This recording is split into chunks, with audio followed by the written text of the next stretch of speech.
ওয়ামা খালাকতুল জিন্না ওয়াল ইনসা ইল্লা লিয়াবুদুন, আমি মানুষ এবং জিন জাতিকে বানাইছি একমাত্র আমি মাওলার গোলামি করার জন্য, আমি মালিকের হুকুম পালন করার জন্য। ওরে বান্দা, আমি মালিকের হুকুমগুলো আজকে তোরা ছাড়িয়া দিয়া, আমি মহান মালিকের হুকুমগুলো তোরা আজকে বাদ দিয়া দুনিয়ার এমন পাগল পারা হইছ,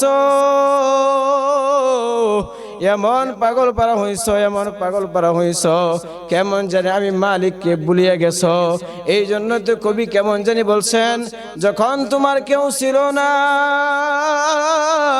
তখন ছিলাম আমি, আবার যখন তোমার কেউ থাকবে না তখন থাকবো আমি।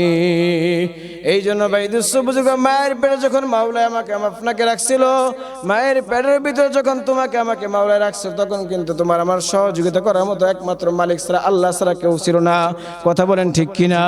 এই জন্য ভাই দুঃস্থ বুঝুক, এখন দুনিয়ায় মহান মালিক তোমাকে আমাকে পাঠায়া, তোমাকে আমাকে মহান মালিক দুনিয়া পাঠাইলো, এখন তোমাকে আমাকে বড় বানাইলো, জ্ঞান বুদ্ধি দান করলো, সকল জ্ঞান বুদ্ধি পাইলাম, সকল কিছু আল্লাহ তাআলা তোমাকে আমাকে দান করলো। এত কিছু পায়া এখন কেমন জানি ওই মালিককে ভুলিয়া গেলাম, যেই মালিক তোমাকে আমাকে পাঠাইলো, যেই মালিক তোমাকে আমাকে দুনিয়ায় পাঠাইছে, ওই মালিককে ভুলিয়া কেমন জানি আজকে দুনিয়ার পাগল পারা হয়ে গেছি। এরে ভাই দুঃস্থ বুজুর্গ, ওইভাবে ওই কবি বলেন যে এমন একটা সময় আসবে, এমন একটা সময় আসবে যখন মালাকুল মুতাসিল যখন চলে আসবে, তোমার রুহটা যখন বের করে নিয়ে যাবে, তোমার রুহটা বের করে নিয়ে যাওয়ার পরে এইভাবে তোমাকে বড়ই পাতা দিয়া পানি গরম বানায়া গোসল করাইয়া সাদা 3টা কাপড়ে কাপড় দিয়া এমন প্যাকেট বানাইবে, ওই প্যাকেটটা কেমন জানি চকলেটের মতো দেখা যায়। কথা বলেন ঠিক কিনা? আরে ভাই দুঃস্থ বুজুর্গ, এমন তো সময় চলে আসবে তোমার আমাকে প্যাকেট বানায় ফেলাইবে, মসজিদে 4 পায়ের খাটকি কোন দিন জানি তোমার আমার নাম ধরে আমার বাড়িতে পৌঁছে যায়। ওই ইন্নাস সালাতা তানহা আনিল ফাহশাই ওয়াল মুনকার, যেই সব বান্দা বান্দিরা, যেই সব বান্দারা নামাজ আদায় করবে, নামাজ পড়বে, আমি আল্লাহ তাআলা তাদেরকে জানিয়ে দিলাম, যেই সব বান্দারা নামাজ ঠিক মতো আদায় করবে, নামাজ ওই সব বান্দাদেরকে সকল প্রকার ফাহিশা কাজ থেকে, সকল প্রকার গুনাহ থেকে দূরে সরিয়ে দিবেন। বান্দা চাইলেও গুনাহ করতে পারবে না, বান্দা সকল প্রকার গুনাহ থেকে বান্দা সর্ব অবস্থায় দূরে থাকবে। কারণ বান্দা নামাজ যখন নামাজের মতো হয়, মহান মালিক আল্লাহ তাআলা ওই বান্দাকে এমন ভাবে হেফাজত করেন যে বান্দা কেমন জানি নিষ্পাপ বান্দার মতো হয়ে থাকে। ওরে ভাই দুস্থ বুজুর্গ, মহান মালিক আল্লাহ তাআলা জানিয়ে দিলেন, ইন্নাস সালাতা তানহা আনিল ফাহশাই ওয়াল মুনকার, নামাজ সকল ফাহিশা কাজ থেকে, নামাজ সকল গুনাহের কাছ থেকে দূরে সরিয়ে দেয়, নামাজ সকল গুনাহের কাছ থেকে বান্দাকে দূরে সরিয়ে দেয়। আর নামাজ আজকে দেখা যায় আমরা তুমি নামাজ আদায় করতেছি, আজকে দেখা যায় আমাদের সমাজে অনেক মানুষ আজকে দেখা যায় নামাজ আদায় করে, নামাজ পড়ে, কিন্তু নামাজ আদায় করতেছে ঠিক, কিন্তু নামাজও আদায় করে আবার সুদও খাইতেছে, নামাজ আদায় করতেছে ঘুষও খাইতেছে, নামাজ আদায় করতেছে আবার অন্যের ক্ষতিও করতেছে, নামাজ আদায় করতেছে আবার আরেকজনের হক নষ্ট করতেছে, নামাজ আদায় করতেছে আবার অন্যের জিনিস নষ্ট করে ফেলাইতেছে। ওরে বান্দা, আল্লাহ তাআলা তো বলছেন নামাজ আদায় করলে বান্দা সকল প্রকার ফাহিশা কাজ থেকে দূরে থাকবে, বান্দাকে নামাজে সকল প্রকার গুনাহ কাজ থেকে দূরে সরিয়ে দিবেন। এখন দেখা যায় নামাজ আদায় করেও আমি আপনি গুনার কাছ থেকে ফিরতে পারলাম না, এখন আমি আপনি নামাজ আদায় করেও আমি গুনার কাজ ছাড়তে পারলাম না। তাহলে মহান মালিক আল্লাহ তাআলা যে বললেন নামাজ আদায় করলে বান্দা সকল প্রকার ফাহিশা কাজ থেকে, গুনার কাছ থেকে বান্দা দূরে থাকতে পারবে, কিন্তু এখন আমি আপনি নামাজও আদায় করি, নামাজও পড়ি, আবার গুনাহের কাজও করি, আমি আপনি নামাজও পড়ি, আমি আপনি আবার অন্যের হক নষ্ট করি, আমি আপনি নামাজও পড়ি, আমি আর আরেকজনের হক নষ্টকারী হয়ে গেছি। ওরে ভাই দুস্থ বুজুর্গ, তাহলে কি বুঝতে পারলাম আল্লাহ তাআলা যে বলছেন বান্দা নামাজ পড়লে গুনার কাজ করা যায় না, বান্দা নামাজ পড়লে নামাজে বান্দাকে সকল প্রকার ফাহিশা কাজ থেকে দূরে সরিয়ে রাখবেন। কিন্তু নামাজ পড়েও কেন গুনার কাজ ছাড়তে পারি না, নামাজ পড়েও কেন সুদ ছাড়তে পারি না, নামাজ পড়েও কেন বান্দা ঘুষ ছাড়তে পারি না, নামাজ পড়ে এই জন্যই তো ছাড়তে পারতেছি না, আমার নামাজ যেইভাবে পড়ার উচিত ছিল, যেইভাবে পড়ার মহান মালিক হুকুম দিয়েছিল, ঠিক সেইভাবে তুমি আজকে আমি আপনি নামাজ পড়তে পারতাছি না। কথা বলেন ঠিক কিনা? আরে ভাই দুস্থ বুজুর্গ, নামাজ যদি নামাজের মতো হয়, নামাজ যদি নামাজের মতো আদায় হয়, তখন তো আমি আপনি সকল প্রকার গুনার কাছ থেকে দূরে থাকতে পারবো। এখন নামাজ তো নামাজের মতো হইতেছে না, যার কারণে আমি আপনি গুনার কাছ থেকে দূরে সরতে পারতাছি না। কথা বলেন ঠিক কিনা? তাহলে বোঝা গেল ভাই, আমি আপনি নামাজের মতো আদায় করতে পারতাছি না, নামাজের মতো পড়তে পারতাছি না। নামাজ যদি নামাজের মতো পড়তে পারতাম, তাহলে সকল প্রকার গুনার কাছ থেকে আমি আপনি বাঁচতে পারতাম। কথা বলেন ঠিক কিনা? তো এই জন্য ভাই দুস্থ বুজুর্গ, এইভাবে উলামায়ে কেরাম বলেন যে 5 শ্রেণী নামাজি আছে, যে 5 শ্রেণী নামাজি আছে, 5 প্রকার নামাজি আছে, নামাজ আদায় করে আবারই ওই নামাজের এইরকম ভাবে দেখা যায় যে 5 শ্রেণী নামাজ আছে, নামাজও আদায় করতেছে, কিন্তু 5 শ্রেণী নামাজের 5 প্রকারের পুরস্কার হয়ে থাকে। এটা কেমন কথা যে 5 প্রকার নামাজির 5 প্রকার পুরস্কার?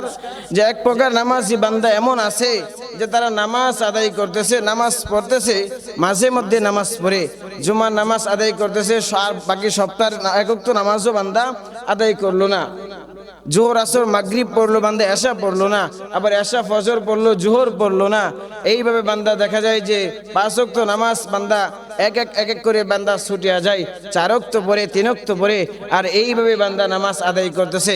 বলেন তো দেখি, এইভাবে মাঝে মধ্যে নামাজ ছাড়িয়া মাঝে মধ্যে নামাজ পড়িয়া এইভাবে যদি কোনো বান্দা নামাজ আদায় করে, তাহলে ভাই দুস্থ বুজুর্গ, ওই ব্যক্তি কি যেই ওক্ত নামাজগুলো বান্দা ছাড়িয়া দিয়েছে, ওই ওক্তের নামাজগুলো বান্দা ছাড়িয়া দেওয়ার কারণে তার শাস্তি ভোগ করা লাগবে কি লাগবে না? শাস্তি ভোগ করা লাগবে। যে ওক্ত নামাজগুলো বান্দা ছাড়িয়া দিবে, ওই ব্যক্তি ওই ওক্তের নামাজের শাস্তি তার ভোগ করা লাগবে। ওরে ভাই দুস্থ বুজুর্গ, মহান মালিক আল্লাহ তাআলা তো পয়গম্বর রাসূলুল্লাহ সাল্লাল্লাহু আলাইহি সাল্লামকে জানিয়ে দিয়েছেন যে কোনো ব্যক্তি যদি 1 ওয়াক্ত নামাজ কাজা আদায় করে, বলেন কয় ওয়াক্ত নামাজ ভাই? 1 ওয়াক্ত নামাজ যদি কোনো ব্যক্তি কাজা আদায় করে, কাজা আদায় করা মানে কি, জোহরের নামাজ আসরের সময় পড়লাম, আসরের নামাজ মাগরিবের সময় পড়লাম, আবার মাগরিবের নামাজ এশার সময় পড়লাম। মোট কথা হলো যে যেই ওয়াক্তের নামাজ যখন সময় আসছে, যখন সময় হয়েছে, তখন আমি নামাজ আদায় করলাম না, আর ওই সময় নামাজ না পড়ে পরবর্তী একটা সময় নামাজ আদায় করে নিলাম, এটাকে কাজা নামাজ বলে। আর এইভাবেই কাজা নামাজ পড়া হয়। ওরে ভাই দুস্থ বুজুর্গ, এইভাবে যদি কোনো ব্যক্তি নামাজ আদায় করে, কাজা নামাজ আদায় করলো, তাহলে ওই ব্যক্তি 1 ওয়াক্ত নামাজ কাজা আদায় করার কারণে রাসূলুল্লাহ সাল্লাল্লাহু আলাইহি সাল্লাম বলেন যে 1 ওয়াক্ত নামাজ কাজা আদায় করার কারণে 2,88,00,000 বছর জাহান্নামের আগুনে শাস্তি ভোগ করা লাগবে। বলেন না নাউজুবিল্লাহ? 2,88,00,000 বছর জাহান্নামের শাস্তি বান্দার ভোগ করা লাগবে যদি বান্দা 1 ওয়াক্ত নামাজ কাজা আদায় করে। তাহলে আমি আপনি তো জীবনে কত নামাজ কাজা আদায় করলাম, আবার দেখা যায় যে আমার আপনার জীবনে কত নামাজ তো ছুটিয়েই গেল, কত নামাজ তো আমি আপনি পড়লামই না। ওরে ভাই দুস্থ বুজুর্গ, 1 ওয়াক্ত নামাজ যদি কোনো বান্দা কাজা আদায় করলে যদি তার এই পরিমাণ শাস্তি হয়ে থাকে, 2,88,00,000 বছর জাহান্নামের শাস্তি, আযাবের শাস্তি তার ভোগ করা লাগে, তাহলে 1 ওয়াক্ত নামাজ যখন বান্দা পড়বে না, তার কি পরিমাণে শাস্তি হতে পারে? তার কি পরিমাণে শাস্তি হতে পারে? রাসূলুল্লাহ সাল্লাল্লাহু আলাইহি সাল্লাম বলেন যে 1 ওয়াক্ত নামাজ যে ব্যক্তি ছাড়িয়া দিবে, 1 ওয়াক্ত নামাজ বান্দা ছাড়িয়া দিল, ওই ব্যক্তির শাস্তি ভোগ করা লাগবে, ওই ব্যক্তির এইরকম শাস্তি ভোগ করা লাগবে যে 80 হুকবা তাকে জাহান্নামের শাস্তি, জাহান্নামের আযাব তার ভোগ করা লাগবে। বলেন না নাউজুবিল্লাহ? 1 ওয়াক্ত নামাজ যদি বান্দা না পড়ে, তাহলে 80 হুকবা জাহান্নামের শাস্তি বান্দার ভোগ করা লাগবে। তাহলে 1 ওয়াক্ত নামাজ যদি বান্দা না পড়ার কারণে 80 হুকবা জাহান্নামের শাস্তি ভোগ করা লাগে। ওরে ভাই দুস্থ বুজুর্গ, রাসূলুল্লাহ সাল্লাল্লাহু আলাইহি সাল্লামকে সাহাবায়ে কেরাম বলতেছেন, ইয়া রাসূলুল্লাহ, ইয়া হাবিবাল্লাহ, 80 হুকবা কি? রাসূলুল্লাহ সাল্লাল্লাহু আলাইহি সাল্লাম বলেন যে 80 হুকবার ভিতরে 1 হুকবা পরিমাণ হইল 2,88,00,000 বছর। 80 হুকবার ভিতরে 1 হুকবার পরিমাণ হইল 2,88,00,000 বছর। এই 2,88,00,000 বছর হইল 1 হুকবার কাজা নামাজ আদায় করা যদি শাস্তি হয়ে থাকে, 1 ওয়াক্ত নামাজ কাজা আদায় করার জন্য যদি 2,88,00,000 বছর জাহান্নামের শাস্তি ভোগ করা লাগে, তাহলে 1 ওয়াক্ত নামাজ যদি আমি আপনি ছাড়িয়ে দিই, না পড়ি, তাহলে আমার আপনার কি পরিমাণ শাস্তি ভোগ করা লাগবে। এই জন্য ভাই দোস্ত বুজুর্গ, রাসূলুল্লাহ সাল্লাল্লাহু আলাইহি সাল্লাম বলেন যে নামাজ এমন এক গুরুত্বপূর্ণ ইবাদত, যে ব্যক্তি নামাজ ঠিকমতো আদায় করবে, ওই ব্যক্তি নামাজ আদায় করার কারণে সকল প্রকার ফাহেসা কাজ থেকে, সকল প্রকার গুনাহ থেকে বান্দা দূরে থাকতে পারবে। তো এক শ্রেণীর মানুষ হলো, এক শ্রেণীর বান্দা হলো যে নামাজ আদায় করে মাঝে মধ্যে নামাজ আদায় করতেছে, মাঝে মধ্যে নামাজ পড়তেছে, কিন্তু ওই ব্যক্তি মাঝে মধ্যে নামাজ আদায় করার কারণে বলেন তো দেখি ওই ব্যক্তি কি ওই জাহান্নাম থেকে, জাহান্নামের আযাব থেকে বান্দা বাঁচতে পারলো? বাঁচতে পারলো না। কেন বাঁচতে পারলো না? যে অক্তে নামাজগুলো বান্দা ছাড়িয়ে দিয়েছে, ওই অক্তে নামাজের শাস্তিগুলো বান্দার বুক করা লাগবে। তাহলে আমরা বুঝতে পারলাম যে এক শ্রেণী নামাজি যারা নামাজ আদায় করলো, এরপরে বান্দা জাহান্নামের শাস্তি বান্দার বুক করা লাগলো। আর 2 নাম্বার নামাজি হলো যে বান্দাগুলো নামাজ 5 ওয়াক্তের ভিতরে 5 ওয়াক্ত নামাজ আদায় করে, ঠিক মসজিদে আইসা 5 ওয়াক্ত নামাজ বান্দা জামাতের সহিত আদায় করতেছে, কিন্তু বান্দা 5 ওয়াক্ত নামাজ যখন বান্দা জামাতের সহিত আদায় করতেছে ঠিক, কিন্তু নামাজ যখন দাঁড়িয়ে যায়, নামাজ যখন পড়ে, তখন ওই বান্দা আর নামাজের ভিতরে মনোযোগ রাখতে পারে না। বান্দার মনোযোগটা কেমন জানি এদিক সেদিক দৌড়ায়। বান্দা নামাজ যখন দাঁড়িয়ে যায়, বান্দা তখন তার দিলটা আর অন্তরটা, মনোযোগটা পরিপূর্ণ সংসারের কাজের ভিতরে, দুনিয়ার কাজকর্মের ভিতরে, ফ্যামিলির কাজকর্মের ভিতরে, বিভিন্ন চাকরি বাকরির ভিতরে, ক্ষেত খামারের ভিতরে, কৃষি কাজের ভিতরে মনোযোগটা ইবলিস শয়তান নিয়ে যায়। আর ইবলিস শয়তান এমন ভাবে বান্দার নামাজ থেকে মনোযোগটা নিয়ে যায় যে বান্দা নামাজ কত রাকাত পড়ছে বান্দা নিজেও বলতে পারে না, এমন অবস্থা হয়ে যায়। এই জন্য ভাই দোস্ত বুজুর্গ, এই 2 নাম্বার নামাজই হলো যে বান্দা 5 ওয়াক্ত নামাজ আদায় করছে ঠিক, কিন্তু বান্দা 5 ওয়াক্ত নামাজ আদায় করার পরেও ওই ব্যক্তি জাহান্নামের শাস্তি থেকে বাঁচতে পারলো না। কেন? বান্দা নামাজ আদায় করছে ঠিক, কিন্তু নামাজের ভিতরে মনোযোগ না থাকার কারণে ওই ব্যক্তি এই জাহান্নামের শাস্তি থেকে বাঁচতে পারলো না নামাজ পড়িয়াও। আর 3 নাম্বার নামাজি হলো যে নামাজ আদায় করতেছে, নামাজ আদায় করে জামাতের সহিত নামাজ আদায় করে, ওই ব্যক্তি নামাজের ভিতরে পরিপূর্ণ মনোযোগটা ধরে রাখার চেষ্টা করে। বান্দা 5 ওয়াক্ত নামাজ আদায় করে এবং বান্দা মনোযোগটা নামাজের ভিতরে ধরে রাখার চেষ্টা করে। এইভাবে নামাজ বান্দা আদায় করতেছে আর নামাজের ভিতরে মনোযোগটা ধরে রাখার চেষ্টা করে। বান্দা এদিক দিয়ে একবার শয়তানে কি করে মনোযোগটা নিয়ে যায় নামাজ থেকে, আবার ওই বান্দা ভাবতেছে যে আমি এখন নামাজের ভিতরে আছি, মালিকের সামনে আছি, মালিক এখন আমাকে দেখতেছে। এইভাবে বান্দা নামাজের ভিতরে আবার সাথে সাথে মনোযোগটা নিয়ে আসে। আবার বান্দার মনোযোগটা যখন ইবলিস শয়তান নিয়ে যায়, ওরে ভাই দোস্ত বুজুর্গ, উলামায়ে কেরাম বলেন যে বান্দা নামাজের ভিতরে ইবলিস শয়তানের সাথে বান্দা এরকম ভাবে পারাপারি শুরু করিয়া দেয়, কারাকারি শুরু করিয়া দেয়। আর এমন ভাবে কারাকারি শুরু করিয়া দেয় যে বান্দা নামাজের ভিতরে ইবলিসের সাথে যখন কারাকারি শুরু করিয়া দেয়, ইবলিস শয়তান যখন দেখতেছে যে বান্দা নামাজের ভিতরে বারবার আমি মনোযোগটা নামাজ থেকে নিয়ে আসি, কিন্তু বান্দা আবার নামাজের ভিতরে মনোযোগটা নিয়ে যায়, আবার আমি নামাজ থেকে নিয়ে আসি, আবার সে নামাজের ভিতরে মনোযোগটা নিয়ে যায়। এইভাবে যখন বান্দা শেষ পর্যন্ত নামাজ আদায় করে, ইবলিস শয়তান বলে যে আমি তোকে বারবার নামাজ থেকে মনোযোগটা নিয়ে আসলাম, আবার তুই নামাজের ভিতরে মনোযোগটা নিয়ে আসলি, আবার নামাজ থেকে নিয়ে গেলাম, আবার নামাজের ভিতরে নিয়ে আসলি।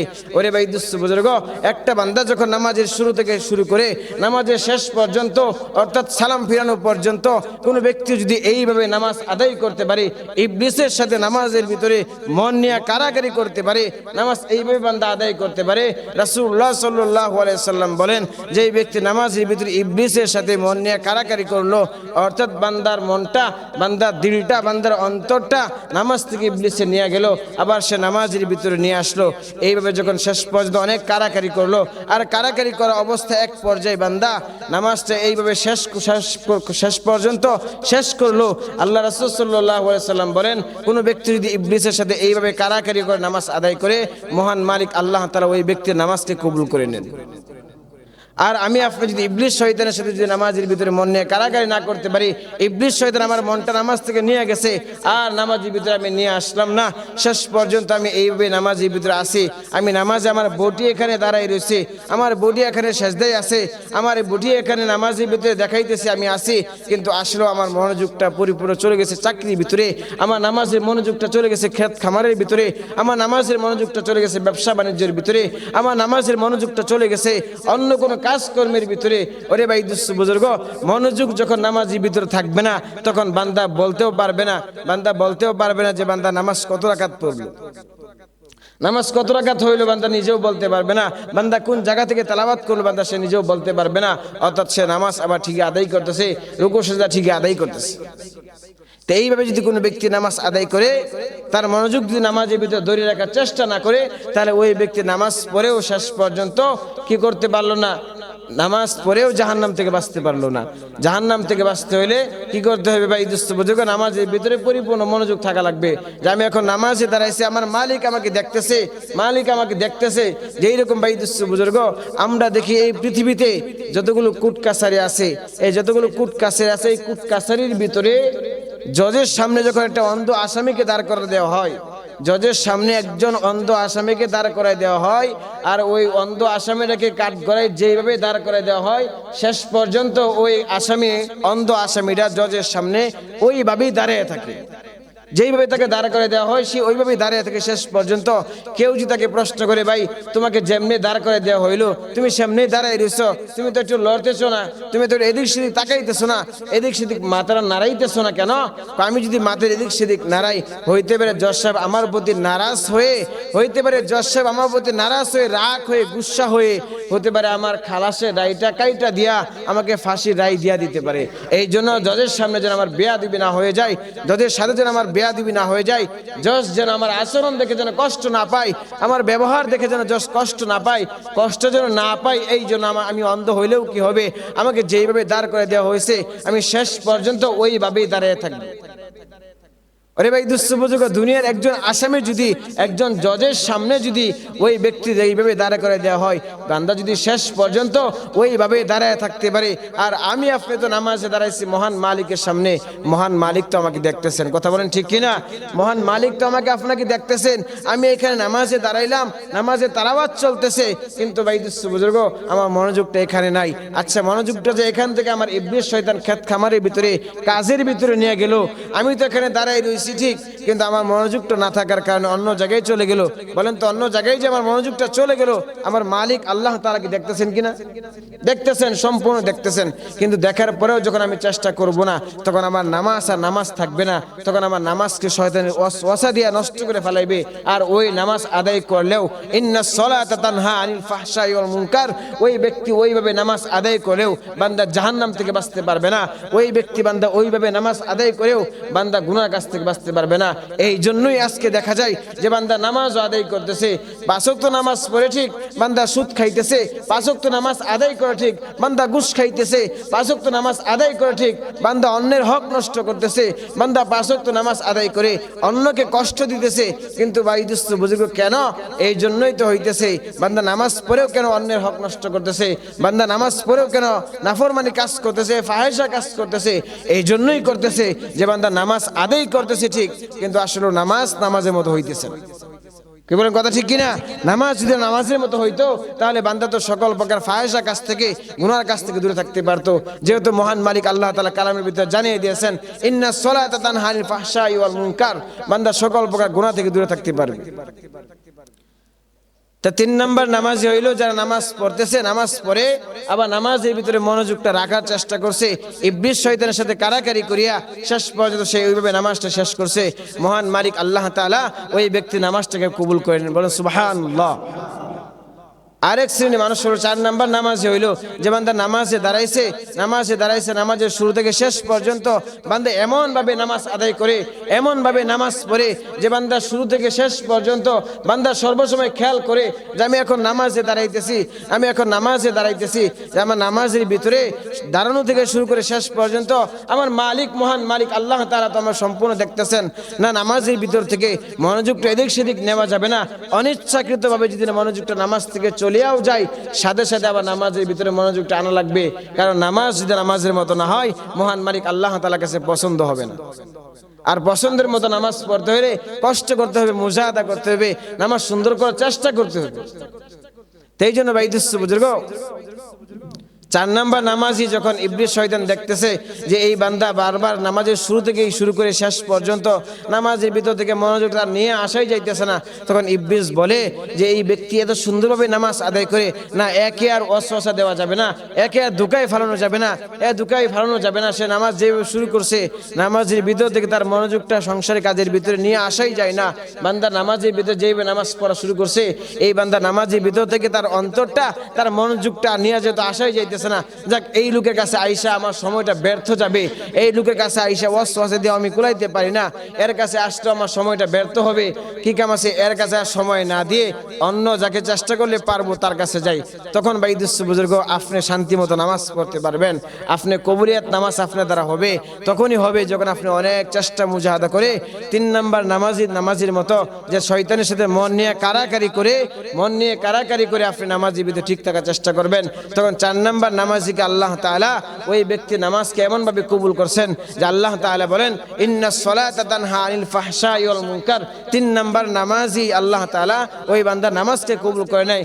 আর 4 নাম্বার নামাজিকে আল্লাহ তাআলা মহান মালিক আল্লাহ তাআলা 4 নাম্বার নামাজিকে ইন্নাস সালাতা তানহা আনিল ফাহশাই ওয়াল মুনকার, এই 4 নাম্বার নামাজিকে সকল প্রকার ফাহিশা কাজ থেকে সকল প্রকার গুনার কাছ থেকে বান্দা হেফাজতে থাকতে পারবে। বলেন সুবহানাল্লাহ। বান্দা যখন নামাজে দাঁড়াই যাবে, বান্দা যখন নামাজ আদায় করতেছে, বান্দা যখন দেখবে যে আমি নামাজ আদায় করতেছি, নামাজের ভিতরে মনোযোগটা এদিক সেদিক নেওয়া যাবে না। যে এই ব্যক্তি নামাজের ভিতরে দাঁড়ানোর পরে বান্দা ভাবতে পারে যে আমি এখন নামাজ আদায় করতেছি, নামাজের ভিতর থেকে মনোযোগ এদিক সেদিক নেওয়া যাবে না, অন্য কোথাও মনোযোগ নেওয়ার কোনো সুযোগ নাই। বান্দা যদি নামাজের ভিতরে অতটুক ভাবতে পারে স্মরণ রাখতে পারে, তাহলে ওই ব্যক্তি যদি ভাই বুজুর্গ খাঁটি নামাজিওয়ালা যদি বাজারেও যায়, রাস্তাঘাটেও যায়, হাটঘাটেও যদি বান্দা যায়, ওই জায়গায় যাওয়ার পরেও যদি বান্দা গুনাহ করার সুযোগ পায়, গুনার কাজ করার সুযোগ পায়, ওই ব্যক্তি ওই হাট বাজারে যাওয়ার পরেও বান্দা গুনার কাজ করার সুযোগ পায়ও বান্দা গুনাহ করবে না। কেন গুনাহ করবে না? এই জন্যই তো বান্দা গুনাহ করবে না যে আমি ঘাটে আসছি, বাজারে আসছি ঠিক, দোকানপাটে আসছি ঠিক, কিন্তু এই জায়গায় আসার পর আমি গুনার কাজ কেন করতে পারবো না? এই জায়গাও মালিক তো আমাকে দেখবে, এই জায়গাও তো মালিক আমাকে দেখতেছেন, বরং এই জায়গার ভিতর থাকার পরেও আমার গুনার কাজ করার কোনো সুযোগ নাই, ওই জায়গাও বান্দা গুনাহ করতে পারবে না। এই জন্য আল্লাহ তাআলা তো বলছেন যে বান্দা সকল প্রকার গুনাহ থেকে বান্দা হেফাজতে থাকতে পারবে। 4 প্রকার নামাজ হইলে, কি বলে 4 নাম্বার নামাজ হইলে বান্দা গুনার কাছ থেকে হেফাজত থাকতে পারে, বান্দা আমলের ভিতরে পরিপূর্ণ মজা পায়, স্বাদ পায়। রাসূলুল্লাহ সাল্লাল্লাহু আলাইহি সাল্লাম বলেন নামাজ যখন বান্দা নামাজের মতো হবে, নামাজ যখন বান্দা নামাজ সুন্দর করে পড়তে পারবে, বান্দাকে তখনই সকল প্রকার ফাহিশা কাজ থেকে সকল প্রকার গুনার কাছ থেকে দূরে সরাতে পারবে। তাই জন্য ভাই দুস্থ বুজুর্গ নামাজ আমার আপনার সুন্দর করার দরকার আছে না নাই? আছে। এখন নামাজ যদি আমি আপনি সুন্দর করে পড়তে চাই, নামাজ যদি আমি আপনি নামাজের মতো করতে চাই, তাহলে আমার নামাজের ভিতরে যেইভাবে ইবলিস শয়তানকে নামাজের ভিতর থেকে তাড়াইতে হবে, অন্তর যখন আমাদের নামাজের ভিতরে আসে, অন্তর কিভাবে নামাজের ভিতরে আসবে এই আসার চেষ্টা আমার করতে হবে। আর কিভাবে করলে নামাজ ঠিক থাকবে, আবার নামাজও হবে, ইবলিস শয়তানও আসতে পারবে না কাছে। এইভাবে সিস্টেম মতো যেইভাবে আল্লাহ রাসূল সাল্লাল্লাহু আলাইহি ওয়াসাল্লাম শিখাই দিয়ে গেছেন যে তুমি এইভাবে নামাজ যখন আদায় করবা, এইভাবে যখন তুমি নামাজগুলো পরিপূর্ণ করার চেষ্টা করবা, তখন মহান মালিক আল্লাহ তাআলা তোমার নামাজকে কবুল করে নেবেন। এখন ইবলিস শয়তানকে নামাজ থেকে তাড়ানোর জন্য কোরআন হাদিস অনুযায়ী সিস্টেম নিয়ম অনুযায়ী আছে না নাই ভাই? আছে। এখন আমি আপনি যদি কোরআন হাদিস অনুযায়ী যদি ইবলিসকে নামাজের ভিতর থেকে আমার কাছ থেকে সরাই দেই, দূর করিয়ে দেই, তাড়াইয়া দেই, তখন কিন্তু আমার আপনার নামাজ আল্লাহর কাছে কবুল হওয়ার মতো নামাজ হয়ে যাবে, উপযুক্ত নামাজ হয়ে যাবে। আর যখন ইবলিসকে আমি আমার মন থেকে যদি আমি জিদ করে ইবলিসকে সরাইতে চাই, সরাইতে পারবো না, কারণ ইবলিস শয়তান তো সর্বসময় আমার আপনার সাথে আঠার মতো লাগিয়ে রয়েছে। কথা বলেন ঠিক কিনা? আঠার মতো লাগিয়ে রয়েছে। এই জন্য ভাই দুস্থ বুজুর্গ কোরআন হাদিসের ভিতরে যেইভাবে মহান মালিক আল্লাহ তাআলা বান্দাকে নামাজের ভিতর থেকে ইবলিসকে সরাইতে বলছেন, এইভাবে সরাইতে বলছেন। হ্যাঁ, এইভাবে এক বুজুর্গ বলেন, ইমাম গাজ্জালি রাহমাতুল্লাহি আলাইহি বলেন যে বান্দা যখন নামাজের ভিতরে দাঁড়ায়, বান্দা নামাজের ভিতরে দাঁড়ানোর পরে ইবলিস শয়তানকে বান্দা নামাজের ভিতর থেকে কিভাবে তাড়াইবে এই সিস্টেম মহান মালিক আল্লাহ তাআলা কালামের ভিতরে জানিয়ে দিয়েছেন। রাসূলুল্লাহ সাল্লাল্লাহু আলাইহি সাল্লাম বলতেছেন যে তুমি এইভাবে যদি নামাজ আদায় করতে পারো, তাহলেই তোমার নামাজটা সুন্দর হয়ে যাবে, তাহলেই তোমার নামাজটা মহান মালিকের কাছে গ্রহণযোগ্য হয়ে যাবে।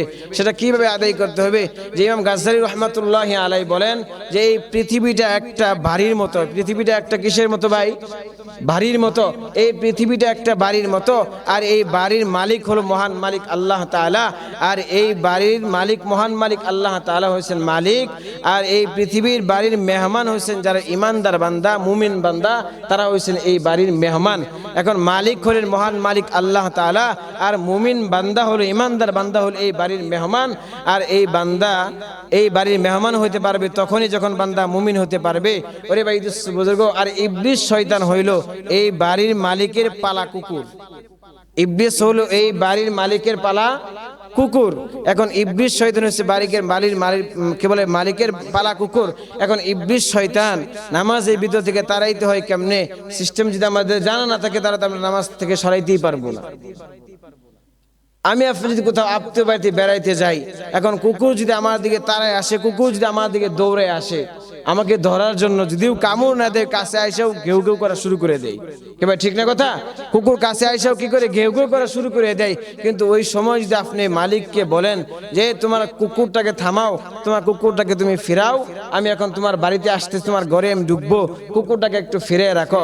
যখন আপনি মালিককে ডাক দিয়া বলবেন, মালিক ডাক দিয়ে কুকুর বলবে ডিস্টার্ব করিস না, উনি আমার মেহমান, ওকে ছাড়িয়ে দিয়ে ডিস্টার্ব করিস না। দেখবেন মালিক একটা কথা বলার সাথে সাথে কুকুরটা মাথা নিচ দিকে দিয়ে দিবে, কুকুরটা দ্বিতীয়বার ঘেউ ঘেউ করবে না। আর আপনি যদি বলেন না, কুকুরের সাথে আমি পারাপারি করে হলেও, কি বলে ধাক্কা দেখি করে হলেও যেমনি হোক মালিকের ভিতরে, ঘরের ভিতরে প্রবেশ করবি, ঢুকবই, তাহলে কি ভাই সম্ভব হবে? সম্ভব হবে না। কুকুরের সাথে বেশি বেয়াদবি করলে এমন কাছে কুকুর আপনাকে শরীরের ভিতরে আক্রমণ করা শুরু করে দিবে। আর মালিককে যদি বলে দেন, মালিককে যদি বলে দেন, তাহলে মালিক কি করবে, কুকুরটাকে ফিরাই দিবে, বাধা দেখে ফিরাই দিবে। ওরে ভাই বুজুর্গ, ইমাম গাজ্জালী রাহমাতুল্লাহি আলাইহি বলেন, বান্দা যখন নামাজে দাঁড়ায়, এই জন্যই তো রাসূলুল্লাহ সাল্লাল্লাহু আলাইহি ওয়াসাল্লাম বলছেন যে বান্দা নামাজের ভিতরে থাকা অবস্থায় বান্দা যেভাবে নামাজ পড়লে মহান মালিকের কাছে কবুল হবে, বান্দা এই জন্যই কিন্তু নামাজে দাঁড়ানোর পরে নিয়ত বাঁধার পরে, আমরা নিয়ত বাঁধার পরে কি পড়ি? সানা পড়ি। কি পড়ি ভাই? সানা পড়ি। সুবহানাকাল্লাহুম্মা ওয়া বিহামদিকা ওয়া তাবারাকা ইসমুকা ওয়া তাআলা জাদ্দুকা ওয়া লা ইলাহা গায়রুক। এটা পড়ার পরে আমরা কিন্তু প্রথমে কিন্তু সূরা ফাতিহা শুরু করে দিই না। এই সূরা সানা পড়ার পরে সূরা ফাতিহা শুরু করার আগে মাঝখানে আমরা পড়ি বিসমিল্লাহির রহমানির রহিম। হ্যাঁ, পড়ি কি ভাই? পড়ি না আমরা? আউযু বিল্লাহি মিনাশ শাইতানির রাজিম, বিসমিল্লাহির রহমানির রহিম বলিয়া আমরা এরপর সূরা ফাতিহা শুরু করে দেই।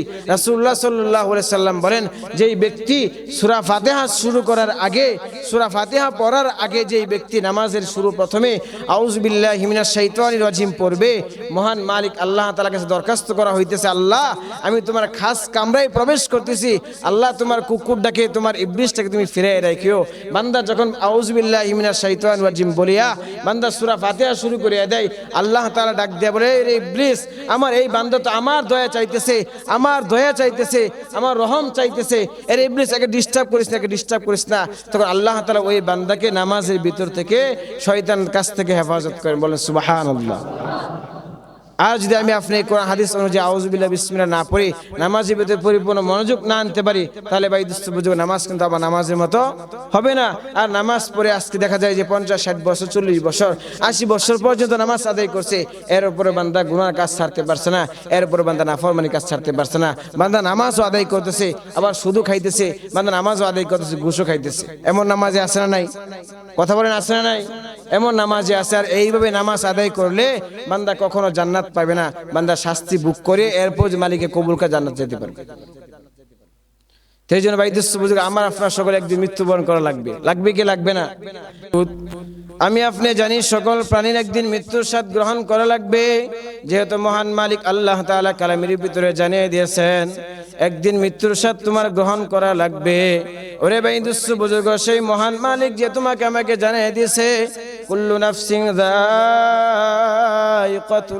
মাউত, সকল প্রাণীর একদিন মৃত্যুর স্বাদ গ্রহণ করা লাগবে। আরে ভাই, কত মানুষের জানাজার নামাজ পড়লাম, কত মানুষকে কবরে শোয়াইলাম, কত মানুষের মৃত্যুর সংবাদ তোমার আমার কানের ভিতরে চলে আসলো, কত মানুষের দাফন কাফন তুমি আমি সম্পূর্ণ করলাম। কোন দিন জানি তোমার আমার জানাজা নামাজ পড়ার জন্য মালাকুল মউত আজরাইল রেডি করিয়া দেয়, কোন দিন জানি মালাকুল মউত আজরাইল আসিয়া তোমার আমার রূহটা খপ করে দরিয়া নিয়ে যায়। ওরে ভাই দুঃস্থ বুঝুক, সে অন্ধকার কবরে যে তুমি আমি রওনা দিলাম, যে এইরকম ভাবে দুনিয়াতে তুমি আমি দেখি যে বান্দা সারাদিন ভর গরু যখন সকালবেলা বন্ধের দিকে নিয়ে যায়, আর বন্ধের দিকে বান্দা গরু নিয়ে যাওয়ার পরে সারাদিন বর বন্ধে গরুকে ঘাস খাওয়াইতেছে, সারাদিন বর বন্ধে গরুকে ঘাস খাওয়াইতেছে।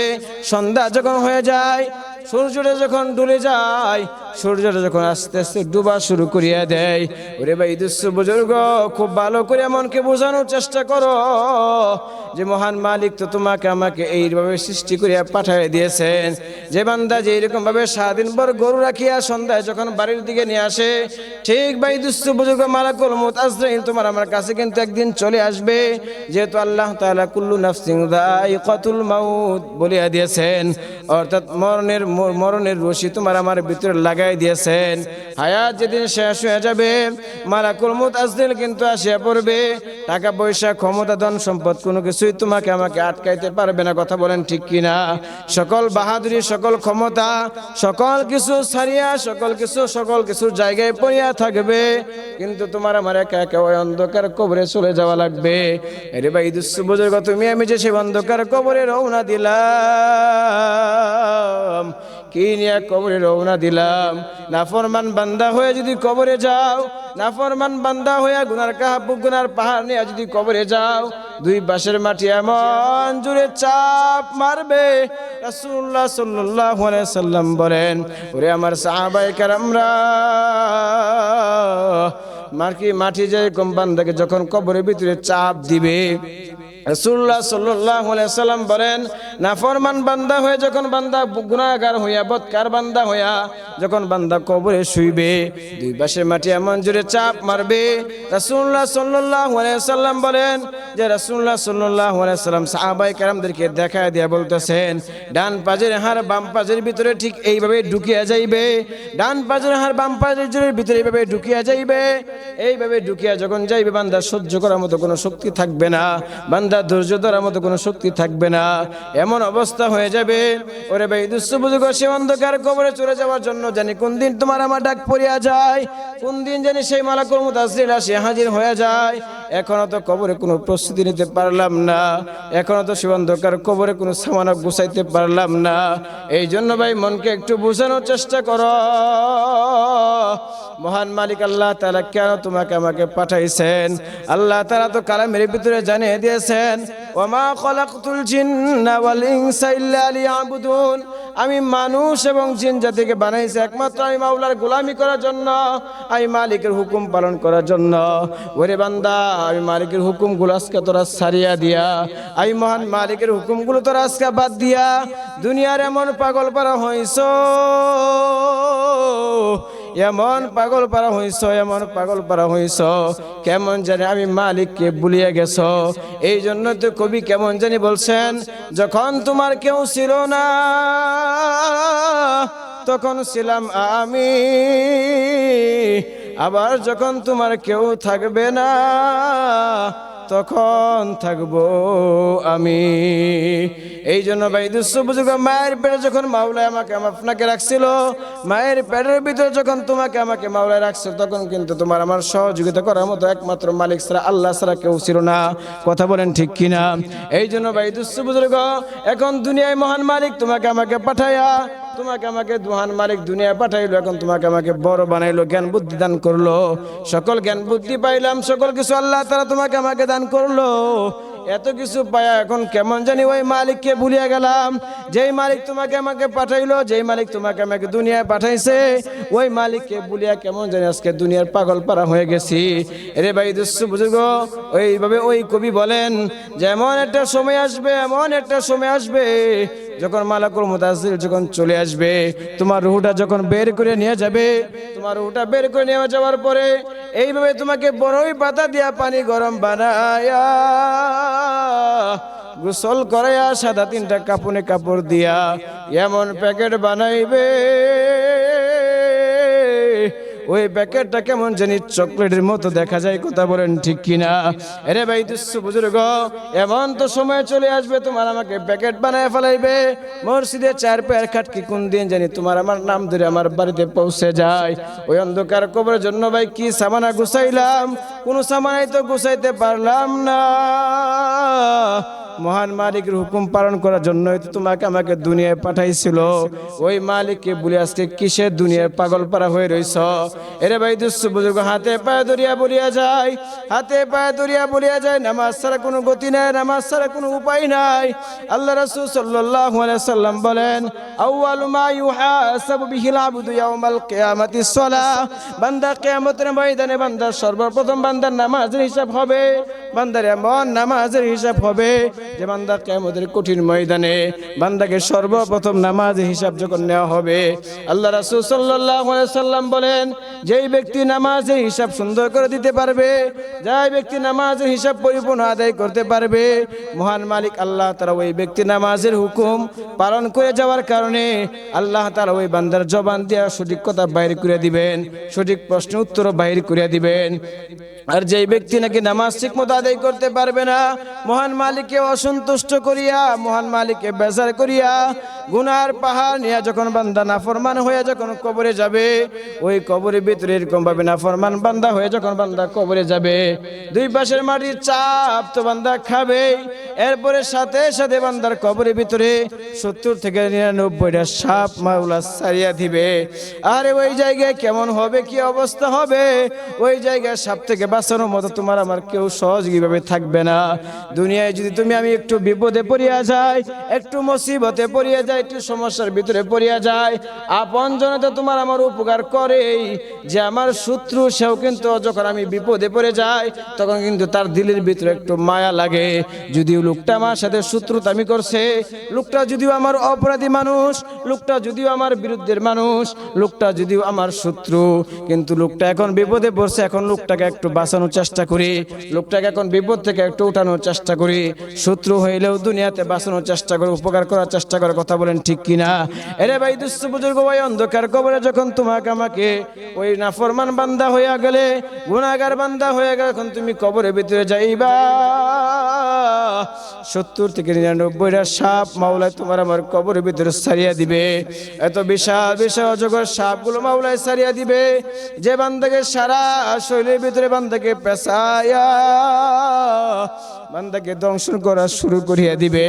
বান্দা ওই সাপের এত বিষ, এত বিষ, এত বিষ, এত ব্যথা ওই সাপের আল্লাহ তাআলা দিবেন যে বান্দা একবার সাপের স্যুপ খাওয়ার সাথে সাথে বান্দা 70 গজ মাটির তলে ঢুকিয়া যাবে। এত ব্যথা বান্দা অনুভব করবে। 70 গজ মাটির তলে বান্দা যখন ঢুকিয়া যাবে, বান্দা ওই সাপ আবার ওই বান্দাকে উপরে উঠাবে, আবার উপরে উঠানোর পরে আবার ওই সাপ বান্দাকে দংশন করবে, আবার উপরে উঠাবে, আবার দংশন করবে। এইভাবে বান্দাকে কিয়ামত পর্যন্ত বান্দাকে সাপে দংশন করতে থাকবে। এদিক দিয়ে জাহান্নাম থেকে বান্দার কবর পর্যন্ত একটা রাস্তা খুলিয়া যাবে যে বান্দার জাহান্নামের আযাব, জাহান্নামের ধোঁয়াগুলা, জাহান্নামের শাস্তির আগুনের ধাউ ধাউ গুলো বান্দা কেমন জানি কবরের দিকে আসতেছে। বান্দা মহান মালিককে ডাক দেয়া বলতেছে, রে আল্লাহ, আমি তো আগে বুঝি না, আমাকে আরেকবার দুনিয়ায় পাঠাও, আমাকে আরেকবার দুনিয়ায় পাঠাও, আমি তোমার গোলামি করিয়া তোমাকে সন্তুষ্ট করিয়া কবরে আসবো। মহান মালিক আল্লাহ তাআলা বলবে, না রে বান্দা, না না না, তোকে আমি 50 বছর 60 বছর হায়াত দিয়েছিলাম, 70 বছর 80 বছর হায়াত দিয়েছিলাম।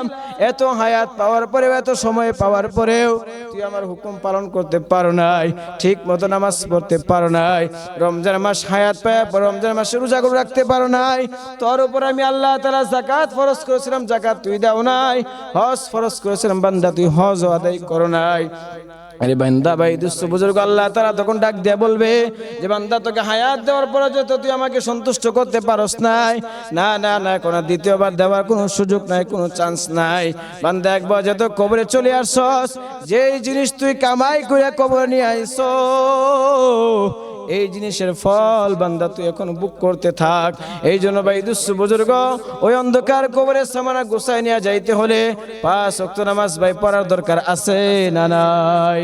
5 ওয়াক্ত নামাজ ঠিক মতো আদায় করিয়া মহান মালিকের দরবারে বেশি থেকে বেশি কান্নাকাটি করিয়া চোখের পানি ফালাইয়া যদি মালিকের সন্তুষ্ট বানায়া যদি কবরে যাইতে পারো, তাহলে কামিয়াব হওয়া যাবে। আর যদি গুনার পাহাড় নিয়ে কবরে যাও, আযাবের পর আযাব চলবে, শাস্তির পর শাস্তি চলবে। ওই জায়গায় তোমাকে কিন্তু আর কেউ রক্ষা করতে পারবে না। দুনিয়ায় বিপদে পড়লে সন্তান রক্ষা করে, দুনিয়ায় বিপদে পড়লে শত্রু রক্ষা করে। ওই অন্ধকার কবরে তোমাকে আমাকে আপন জনের রাখিয়া সবাই চলে আসবে। ওই জায়গায় তোমাকে আমাকে বিপদ থেকে বাঁচানোর কারো ক্ষমতা নাই। এই জন্য ভাই দুঃসুবুজে অন্ধকার কবে তোমাকে আমাকে একা একা সবাই শোয়ে চলে আসলো। এখন কি অবস্থা হবে রে ভাই? মনকে একটু বোঝানোর চেষ্টা করার জন্য নামাজ আমল ঠিক মতো করিয়া, চোখের ভিতরে পানি নিয়া, মহান মালিককে সন্তুষ্ট করিয়া কবরে যাওয়ার চেষ্টা সর্ব অবস্থায় থাকা লাগবে। কথা বলেন ঠিক কিনা?